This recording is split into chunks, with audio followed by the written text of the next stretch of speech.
Black Clover Chapter 265, the official release, is out. We have an early official chapter this week, so if you guys didn't see me review the unofficials, mainly due to the fact where the unofficial translations, if you read it, all it left was confusion. A lot of people were confused reading the unofficials, but with the officials out, and since it's coming out on a Friday and we usually review the chapters on Friday, I said, why not? So it's no point of doing a breakdown. This is the breakdown / review this time around, guys. So, but without further ado, this was a very short chapter. And within this short chapter, there was some info, some juicy info that brings up a lot of questions that just comes up to my mind. So let's get right into it. Black Clover Chapter 265, Elisa.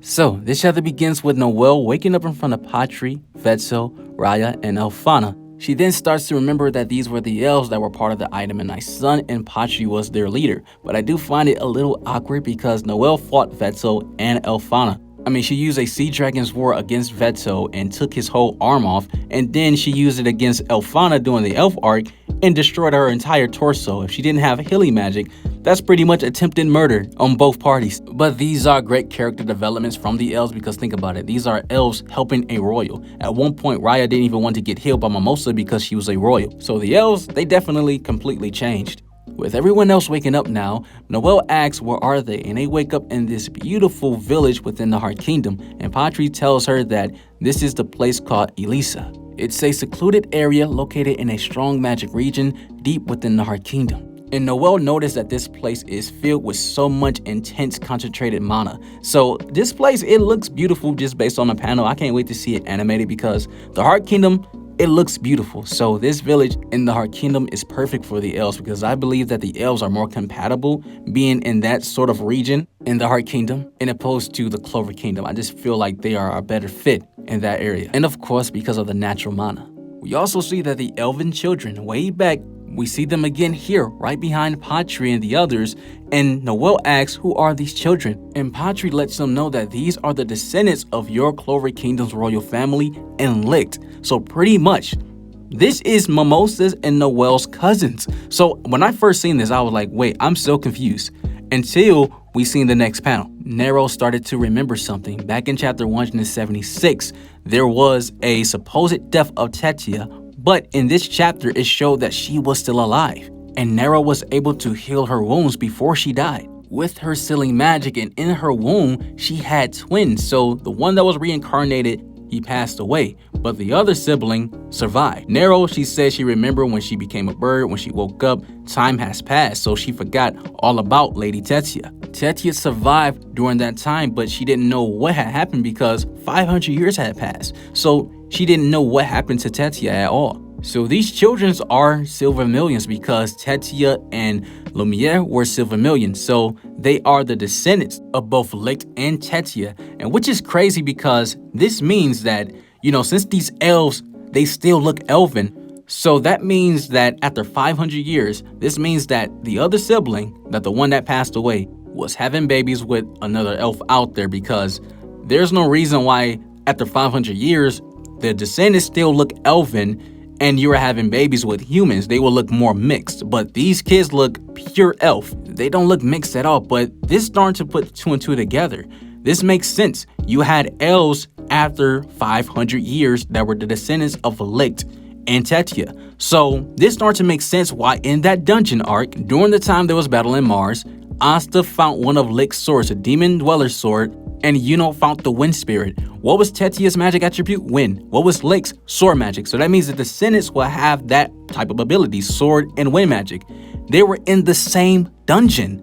That's not a coincidence anymore. Which means that after Licht died, he was not the only user to carry the swords. Asta was not the next one. That means one of his descendants probably had the sword and one of the descendants had the wind spear because they was a wind type. Or it was someone using the swords, plus on top of the fact they were a wind nature-based character. Like, that just doesn't add up. It's too many coincidences, like in the same dungeon, and now we know it's descendants. You know what, this whole review is turned into a whole theory. Let's get back into the chapter, all right? But if you see my point here, smash the like button for the one time because this is crazy, all right?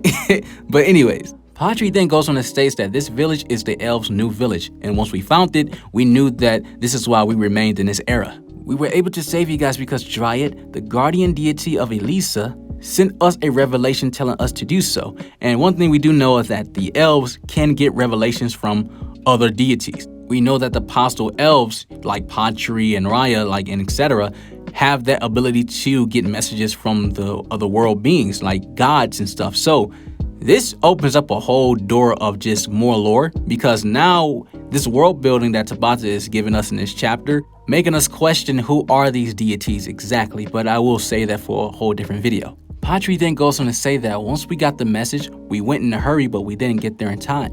However, you guys use your own powers to survive the explosion. We see that Charmy, she survived it. Luck, Leopold, Noelle, and Mimosa, they all survived it by their own magic. And we knew that they were going to survive it because Vanica even told Noelle, I'm pretty sure you can survive this bomb.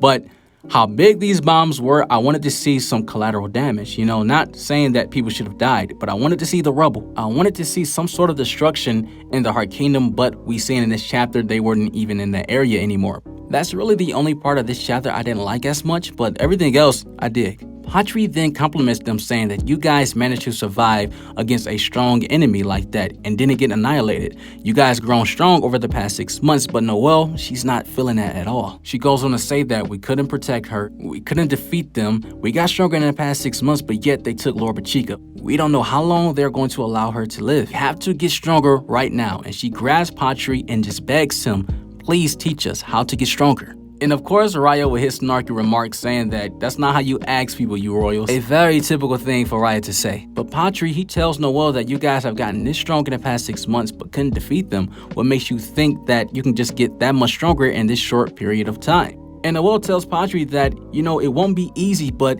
giving up on becoming stronger is much harder. And everyone hypes her up. They all in the back. You see Luck, Charmy, and everyone else. They all excited, like, yeah, we agree. And this reminds me of how much Noelle has been growing as a character. This development is amazing because we remember when Rades attacked the capital and Noelle wasn't sure. She was unsure that she should fight and help with Asta or she should stand back because of all the things that her siblings say to her. She was very hesitant. And Fregolian slapped her in the back of the head, on the top of her head, and said these words, being weak is nothing to be ashamed of. Staying weak is. These words resonated with Noelle, and we are seeing it in this chapter. She's not giving up. Those words that Fregolian said to her, that's her motto now. That's what she lives by. And this chapter ends with Patry saying, in that case, you can get stronger by using the Elves' esoteric art, ultimate magic. And we've seen ultimate magic when Licht, and he's the only one who used it against Secre. So ultimate magic is something I always wanted to see because Tabata showed this, and I was scared that he was just going to show this and never go back to it. But Tabata, he's a man of foreshadowing, and I'm glad that we are getting this into fruition now. Next chapter, well, I know next chapter we're not going to see ultimate magic, but hopefully, later in the arc, we're going to see it regardless. And I just can't wait to see it. But, that's the end of the chapter. My thoughts on it, I would give this about a 6 out of 10. And this was a very short one. I'm not complaining about the short chapter. It just wasn't the best chapter. But this was average, above average. So that's 6 out of 10. Don't give me those complaints in the comment section. I know how you guys are. Sometimes you get mad at me because I give a chapter 9 out of 10. Don't you start that. But this was more so a lore building, type chapter. This was a stepping stone for what's to come, and also just a lot of background history that we need to see. But other than that, you guys comment below, tell me your thoughts about this chapter. Did you love it? Did you like it? Did you hate it? Or were you just meh about it, right in the middle? Let me know in the comment section below. But if you guys enjoyed this video, make sure to hit that like button, and if you are new to the channel, subscribe with notification bells on. You guys have an awesome life. Take care of yourselves, and I'm out.